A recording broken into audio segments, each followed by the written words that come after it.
मैं सीधे अपने आदरणीय प्रधानमंत्री जी को, यशस्वी प्रधानमंत्री जी को, जिनको सुनने के लिए विश्व अपनी पलकें बिछाए बैठा होता है, वैसे हमारे सासाराम की धरती पर आदरणीय प्रधानमंत्री जी को आमंत्रित करना चाहूंगी।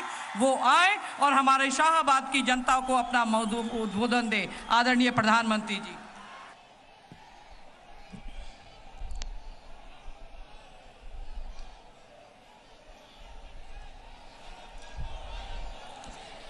भारत माता की,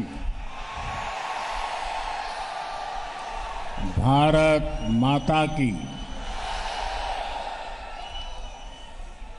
बिहार के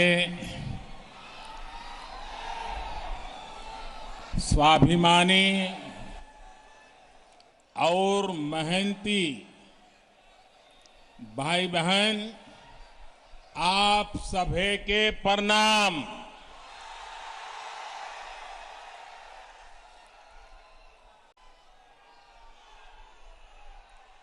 अन्नदाता, मेहनतकश किसान भाई लोग के ई धान के कटोरा कहल जाए,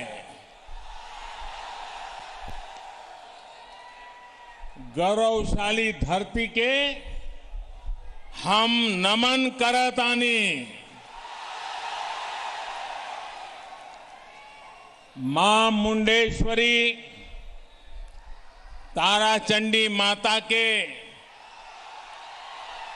इस पावन भूमि पर रउआ सबके अभिनंदन करतानी। बिहार के मुख्यमंत्री श्रीमान नीतीश कुमार जी, केंद्रीय मंत्रिमंडल के मेरे साथी आर.के. सिंह जी, बिहार भाजपा के अध्यक्ष डॉक्टर संजय जायसवाल जी, वीआईपी पार्टी के अध्यक्ष भाई मुकेश साहनी जी, भाजपा सांसद भाई छेदी पासवान जी और मेरे प्यारे भाई और बहनों, साथियों, हाल ही में बिहार ने अपने 2 सपूतों को खोया है, जिन्होंने यहां के लोगों को दशकों तक सेवा की है। मेरे करीबी मित्र, गरीबों दलितों के लिए अपना जीवन समर्पित करने वाले और आखिरी समय तक, आखिरी सांस तक मेरे साथ रहने वाले रामविलास पासवान जी, उन्हें मैं अपनी श्रद्धांजलि अर्पित करता हूं। उसी प्रकार से बाबू रघुवंश प्रसाद सिंह जी ने भी गरीबों के उत्थान के लिए निरंतर काम किया। वो भी अब हमारे बीच नहीं है। मैं उन्हें भी अपनी आदरपूर्वक श्रद्धांजलि अर्पित करता हूं। साथियों, आज रोहतास के साथ साथ आसपास के अन्य जिलों के साथी भी यहां आए हैं। तकनीक के माध्यम से भी काफी साथी और एनडीए के उम्मीदवार हमारे साथ जुड़े हैं। मैं आप सभी का अभिनंदन करता हूं।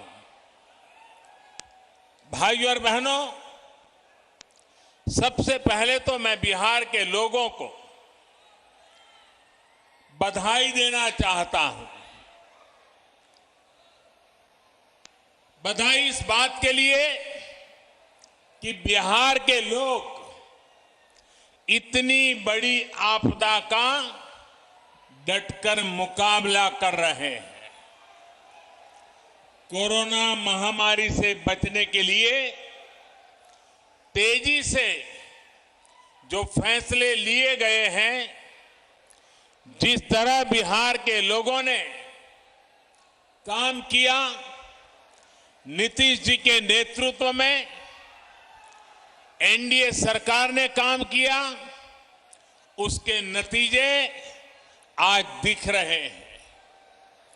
दुनिया के बड़े बड़े अमीर देशों की हालत किसी से भी छिपी नहीं है।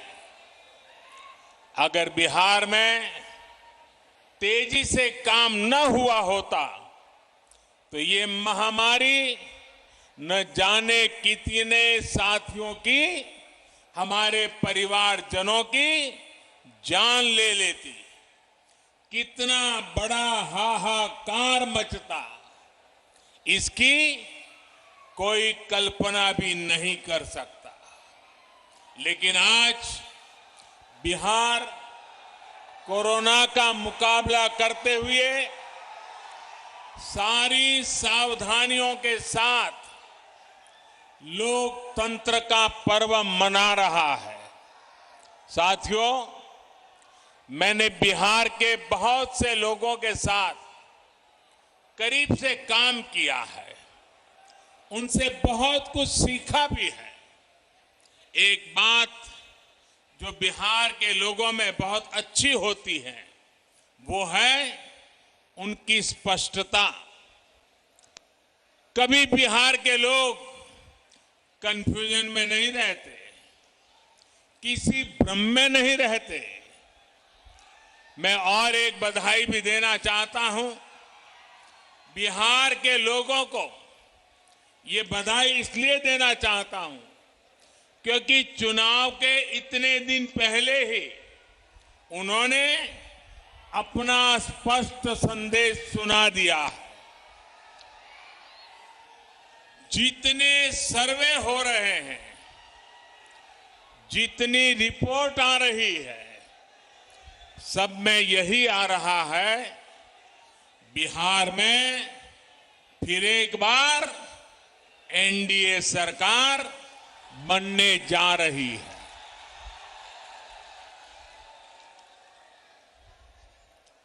लेकिन मेरे बिहार के प्यारे भाइयों बहनों, हर चुनाव में ऐसा भी होता है जब कुछ लोग भ्रम फैलाने के लिए एक दो चेहरों को अचानक बड़ा दिखाने लग जाते हैं। कभी किसी नई शक्ति के उभरने की बातें फैलाई जाती है, लेकिन इसका मतदान पर कोई असर नहीं पड़ता। बिहार का मतदाता तो इतना समझदार है कि वो भ्रम फैलाने वालों की हर कोशिश को खुद ही नाकाम कर रहा है। बिहार के लोगों ने मन बना लिया है, बिहार के लोगों ने ठान लिया है कि जिनका इतिहास बिहार को बीमारू बनाने का है, उन्हें आसपास भी नहीं फटकने देंगे।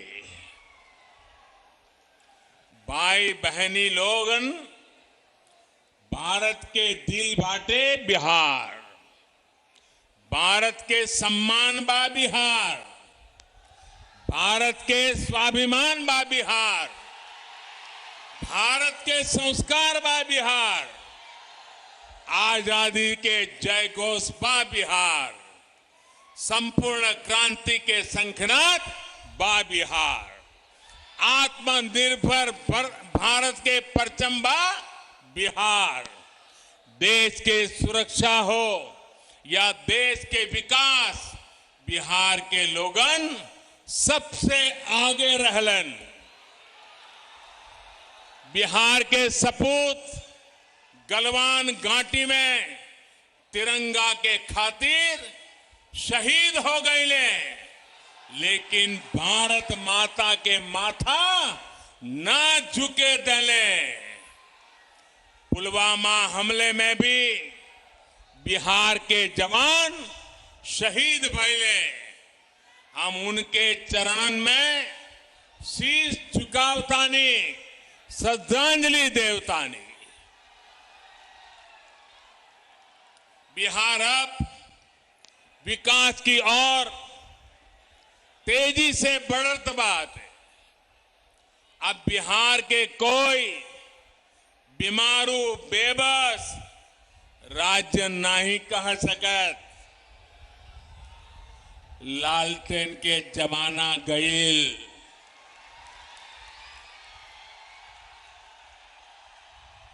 पिछले 6 सालन में बिजली के खपत 3 गुना बढ़ गईल बाटे।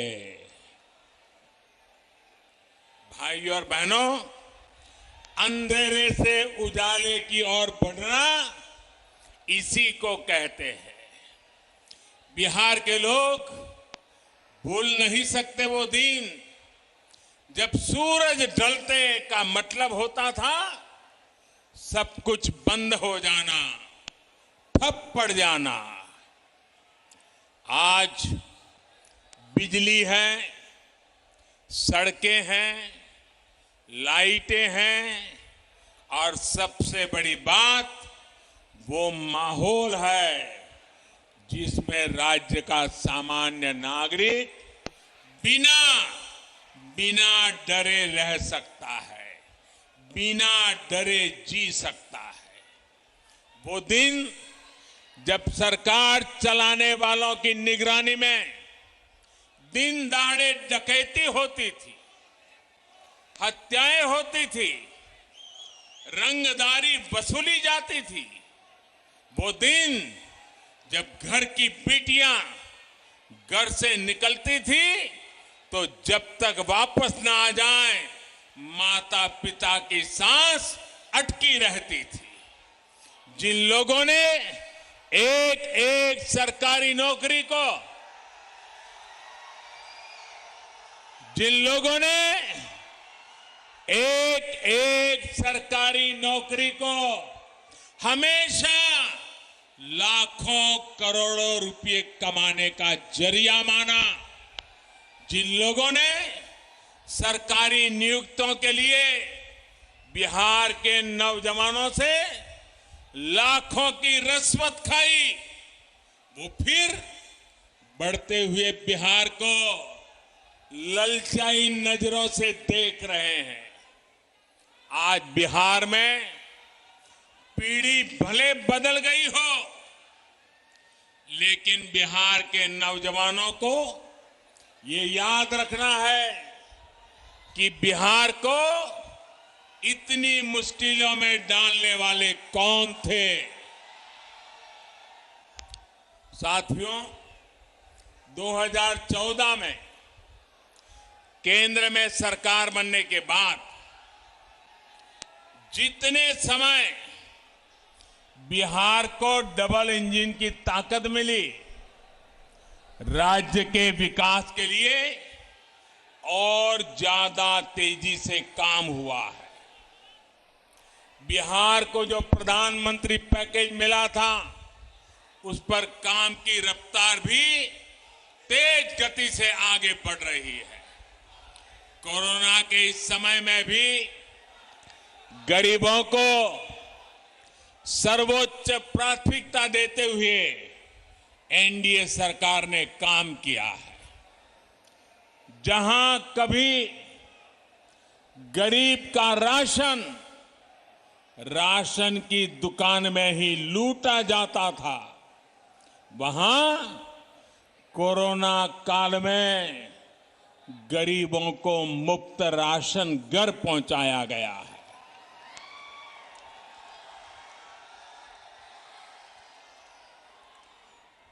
गरीब भूखा न सोए, त्योहार ठीक से मना सके, दिवाली और छठ पूजा ठीक से मना सके, इसके लिए मुफ्त अनाज की व्यवस्था भी की गई है।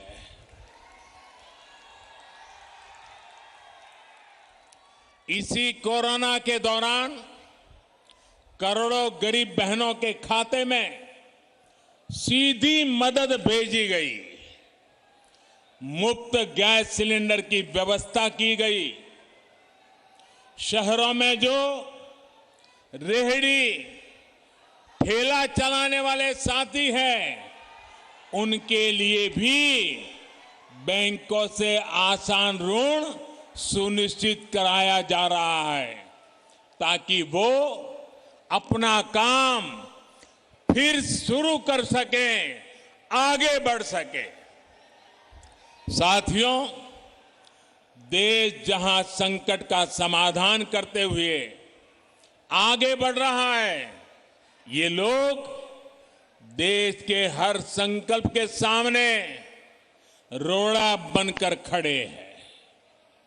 देश ने किसानों को बिचौलियों और दलालों से मुक्ति दिलाने का फैसला लिया, तो ये बिचौलियों और दलालों के पक्ष में खुलकर मैदान में है।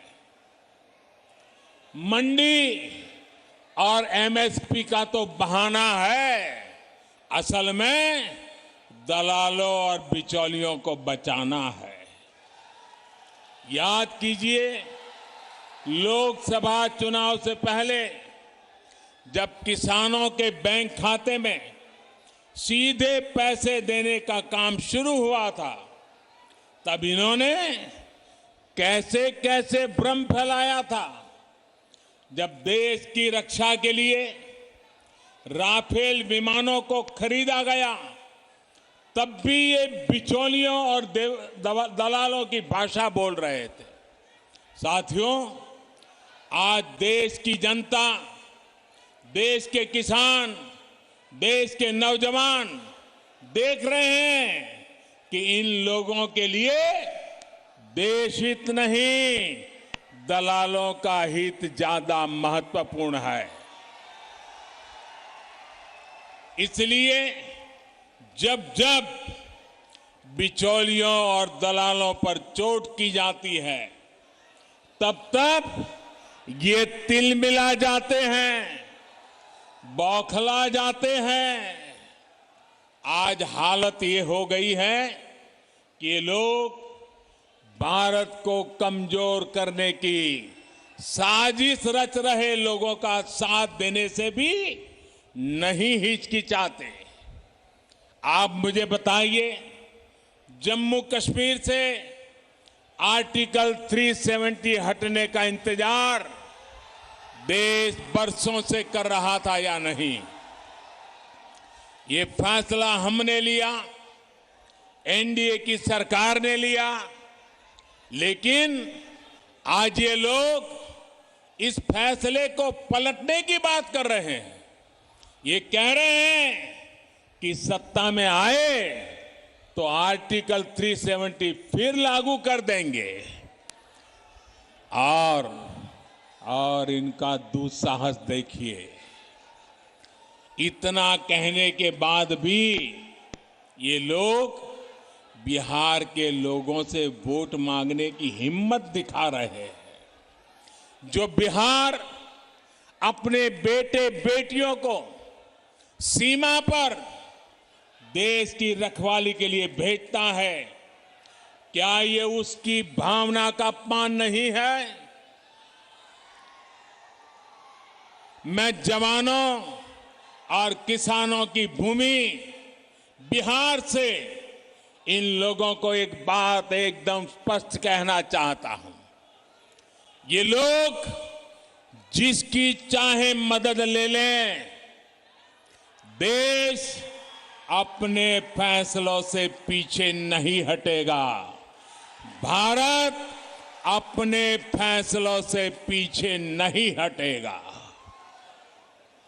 भाई और बहनों, इन लोगों को आपकी जरूरतों से कभी सरोकार नहीं रहा।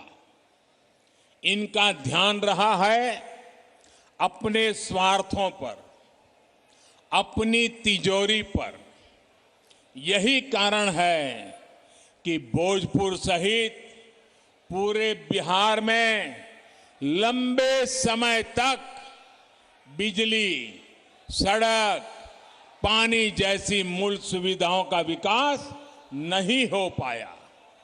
हालत ये थी कि कैमूर में जिस दुर्गावती सिंचाई परियोजना का शिलान्यास, आप याद रखिए ये सारी बातें,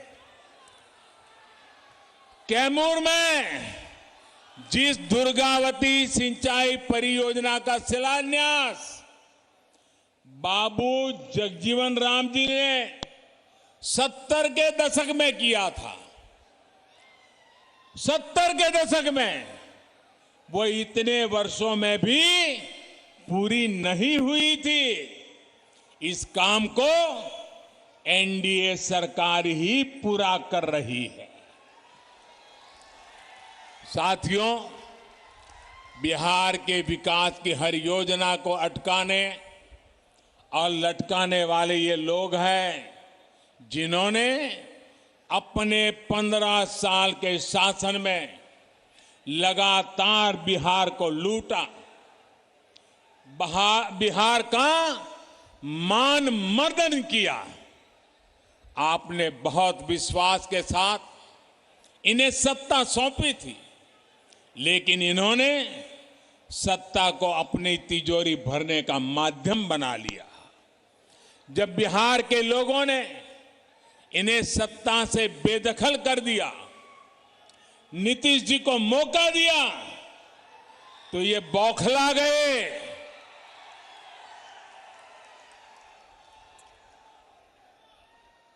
जो बात मैं बता रहा हूं, इसको जरा बारीकी से समझने की कोशिश कीजिए। जब उनको सत्ता से बेदखल किया गया, तो ये लोग बौखला गए। उनके अंदर एक गुस्सा आया, जहर भर गया। इसके बाद 10 साल तक इन लोगों ने दिल्ली में यूपीए की सरकार में रहते हुए बिहार पर, बिहार के लोगों पर अपना गुस्सा निकाला। और मुझे याद है, मैं भी गुजरात का मुख्यमंत्री था, नीतीश जी बिहार के मुख्यमंत्री थे, और जब हम भारत सरकार की मीटिंगों में जाया करते थे, नीतीश जी बार बार उनको कहते थे कि आप बिहार के काम में रोड़े मत अटकाइए, बिहार की राजनीति का अखाड़ा दिल्ली को मत बनाइए। लेकिन 10 साल तक यूपीए सरकार में बैठे लोगों ने, जिसको टाइट चाबी करने के लिए बिहार के लोग पहुंचे हुए थे, वे पराजय के गुस्से में नीतीश जी को एक काम नहीं करने देते थे। 10 साल बर्बाद कर दिए नीतीश जी के। बाद में 18 महीने क्या हुआ, ये मुझे कहने की जरूरत नहीं है, आप भली भांति जानते हैं। इन 18 महीनों में परिवार ने क्या क्या किया, कैसे कैसे खेल किए, कौन सी बातें अखबारों में छाई रहती थी, कौन सी बातें टीवी वालों को भाती थी, ये बातें मुझे कहने की जरूरत नहीं है, बिहार और देश के लोगों से छिपा नहीं है। जब नीतीश जी इस खेल को भांप गए, ये समझ गए कि इन लोगों के साथ रहते हुए बिहार का भला तो छोड़िए, बिहार और 15 साल पीछे चला जाएगा, तो उन्हें सत्ता छोड़ने का फैसला लेना पड़ा। साथियों, बिहार के लिए, बिहार के उज्जवल भविष्य के लिए हम फिर एक बार नीतीश जी के साथ आए। साथियों, 2014 में प्रधान सेवक बनने के बाद ये आंकड़ा लोगों को याद नहीं आ रहा है, बिहार में याद कराना पड़ेगा। मुझे नीतीश जी के साथ कंधे से कंधा मिलाकर काम करने के लिए सिर्फ 3-4 साल का ही मौका मिला है। बाकी तो यूपीए के साथ संघर्ष करने में बिहार का टाइम गया है। लेकिन इन 3-4 वर्षों में भी कहीं पर 3-4 गुना काम किया, कहीं पर 5 गुना तेजी से काम किया गया है। साथियों, आज एनडीए के सभी दल मिलकर आत्मनिर्भर, आत्मविश्वासी बिहार के निर्माण में जुटे हैं। बिहार को अभी भी विकास के सफर में मीलों आगे जाना है, नई बुलंदी की तरफ उड़ान भरनी है। बीते वर्षों में बिहार के गरीब, दलित, वंचित, पिछड़े, अति पिछड़े, आदिवासी, उन सब तक वो सुविधाएं पहुंचाने का प्रयास किया गया है, जिन्हें पाना कभी बहुत मुश्किल होता था। आज उसको अपना पक्का घर बिना किसी भेदभाव के मिल रहा है। आज वो भी संपन्न परिवारों की तरह गैस चूल्हे पर खाना बना रहा है। आज उसके घर में भी शौचालय की सुविधा है। आज उसके बच्चे भी बिजली की रोशनी में पढ़ाई कर पा रहे हैं। आज वो बीमार होता है तो उसके पास 5 लाख रुपए तक मुफ्त इलाज की सुविधा है। साथियों, शुद्ध पीने के पानी की क्या स्थिति थी, ये बिहार की बहनों बेटियों से बेहतर कौन समझ सकता है। आज जल जीवन मिशन से हर घर जल पहुंचाने का काम तेजी से चल रहा है। इस मिशन का लाभ यहां इस क्षेत्र में रहने वाले हमारे आदिवासी भाई बहनों को भी होगा। उनके घर में भी पाइप से पानी पहुंचेगा। साथियों, हमारे यहां गांवों के घरों के स्वामित्व को, घर का मालिक कौन है, उसका स्वामित्व किसके पास है, इन बातों को लेकर हमेशा बहुत बड़ा सवाल रहा है। गांव की जमीन, इन जमीनों पर घर, पुरखों के बनाए घर, इनमें बरसों से जो लोग रहते रहे हो, लेकिन सरकारी दस्तावेजों में इनका अस्तित्व ही नहीं रहता। ऐसे में अक्सर 2-4 फुट को लेकर हर घर के साथ दूसरे का विवाद चलता रहता है, रिश्तेदारों में विवाद चलता रहता है, गांव में झगड़े होते रहते हैं, मार पिटाई होती है, कभी कभी मौत बुला ली जाती है। इन जमीनों पर, इन घरों पर मैं बिहार के हर गांव के नागरिक से बात विशेष रूप से कहना चाहता हूं।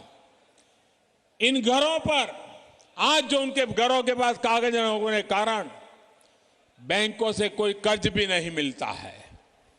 भारत के गांवों में रहने वालों की इस दिक्कत को दूर करने के लिए केंद्र सरकार ने स्वामित्व योजना की शुरुआत की है। इस योजना में सब कुछ टेक्नोलॉजी के माध्यम से हो रहा है। टेक्नोलॉजी कर रही है। ड्रोन की मदद से गांव के घर घर की मैपिंग, उसको नापा जा रहा है, मैपिंग कराई जा रही है। सारी कार्रवाई के बाद गांव के लोगों को, हर एक नागरिक को उनके घर का, उनकी जमीन का स्वामित्व कार्ड दिया जा रहा है। भारत के 6 राज्यों में ये योजना पायलट के रूप में शुरू हो गई है। कुछ दिन पहले बाबू जयप्रकाश नारायण जी की जयंती के दिन 1 लाख लोगों को स्वामित्व कार्ड दिए गए हैं। बिहार में चुनाव के बाद, एनडीए की सरकार बनने के बाद बहुत जल्द इस योजना को यहां पर भी शुरू किया जाएगा। बिहार के गांव के हर नागरिक को इसका बहुत बड़ा लाभ मिलने वाला है। यहां के नौजवानों को लाभ होने वाला है। घर के स्वामित्व कार्ड पर गांव का नागरिक भी बैंकों से बहुत आसानी से ऋण ले सकेगा, कोई दिक्कत नहीं होगी। ये स्वामित्व कार्ड आपके जीवन में एक नई निश्चिंतता लेकर आएगा। साथियों, सुविधा के साथ साथ बिहार के सभी वर्गों को अधिक से अधिक अवसर देने के लिए ठोस प्रयास किए जा रहे हैं। ठोस प्रयास किए जा रहे हैं। दलितों, पिछड़ों, आदिवासियों को मिलने वाले आरक्षण को अगले 10 साल तक के लिए बढ़ा दिया गया है। उसी प्रकार से सवर्ण समाज में जो अनामत से वंचित, आरक्षण से वंचित थे, उसमें जो गरीब है उनको 10% आरक्षण देने का निर्णय भी हमारी सरकार ने किया है।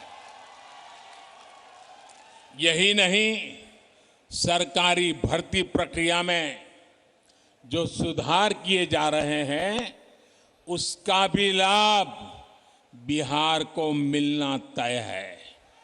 इस क्षेत्र के भी बहुत से युवा एंट्रेंस एग्जाम के लिए बड़े शहरों का रुख करते हैं। बार बार होने वाली परीक्षाओं के कारण युवा साथियों का समय, ऊर्जा और धन तीनों बर्बाद होता था। अब देश में अधिकतर प्रतियोगी परीक्षाओं के लिए कॉमन एंट्रेंस टेस्ट की सुविधा मिलने से युवा साथियों की परेशानी कम होगी। एक ही एग्जाम से सरकार के अनेक नौकरी के दरवाजे खुलेंगे। साथियों, एक और बड़ा प्रयास किया जा रहा है मातृभाषा में शिक्षा को लेकर। अभी हमारे डॉक्टर जायसवाल जी जब मैं आया, बड़े विस्तार से इसका वर्णन कर रहे थे। और ये काम जब मैं कह रहा हूं, मैं कहता हूं मन बुद्धि कर्म से मैं स्वर्गीय आदरणीय कर्पूरी ठाकुर साहब को आदरपूर्वक श्रद्धांजलि भी देता हूं। आज वो जहां भी होंगे, हमारी इस कल्पना से वो हम पर आशीर्वाद बरताते होंगे। भाइयों बहनों, देश की शिक्षा व्यवस्था में तो बिहार का गौरवशाली इतिहास रहा। राष्ट्रीय शिक्षा नीति से प्रेरणा लेते हुए अब कोशिश होगी मेडिकल, इंजीनियरिंग समेत सभी तकनीकी कोर्सेज को भी मातृभाषा में पढ़ाने की शुरुआत की जाएगी। उसके कारण, अंग्रेजी के अभाव के कारण गांव का, गरीब का, दलित का, पीड़ित का बच्चा, उसका अब डॉक्टर बनने का सपना पूरा होगा, इंजीनियर बनने का सपना पूरा होगा। ये बहुत बड़ा निर्णय हम करने जा रहे हैं और मैं बिहार भाजपा को बधाई देता हूं कि उन्होंने अपने चुनावी मैनिफेस्टो में इस महत्वपूर्ण कार्यक्रम की घोषणा की है। साथियों, बिहार में स्वरोजगार के अवसरों के लिए भी निरंतर प्रयास किया जा रहा है। आज मुद्रा योजना से गरीबों को, महिलाओं को, युवा उद्यमियों को, दुकानदारों को बिना गारंटी का ऋण मिल रहा है। गांवों में जो उद्यमी दीदियां के समूह है, उनको भी बैंकों से मिलने वाली सुविधा अब बढ़ाई गई है। आज छोटे किसानों, मछुआरों, पशुपालकों सभी को किसान क्रेडिट कार्ड दिया जा रहा है। पीएम किसान योजना के तहत बिहार के 74 लाख किसान परिवारों के खाते में करीब करीब 6,000 करोड़ रुपए सीधे जमा कराए गए हैं। कोई बिचौलिया नहीं, कोई कट नहीं। साथियों, कनेक्टिविटी एनडीए की डबल इंजन की सरकार की प्राथमिकता रही है, पहचान रही है। आज बिहार के करीब करीब हर गांव तक सड़क पहुंच रही है। नेशनल हाईवे चौड़े हो रहे हैं। बिहार की नदियों पर आज एक के बाद एक नए और आधुनिक पुल बन रहे हैं। यहां सोन नदी पर ही न जाने कितने दशकों से अनेक पुल सिर्फ हवा में ही बने रहे थे। अब इस दिशा में पूरी ईमानदारी से काम चल रहा है। तो बिहार के सासाराम से आप प्रधानमंत्री नरेंद्र मोदी को सुन रहे थे। Presenting V News app available on Google Play and App Store. Download it now.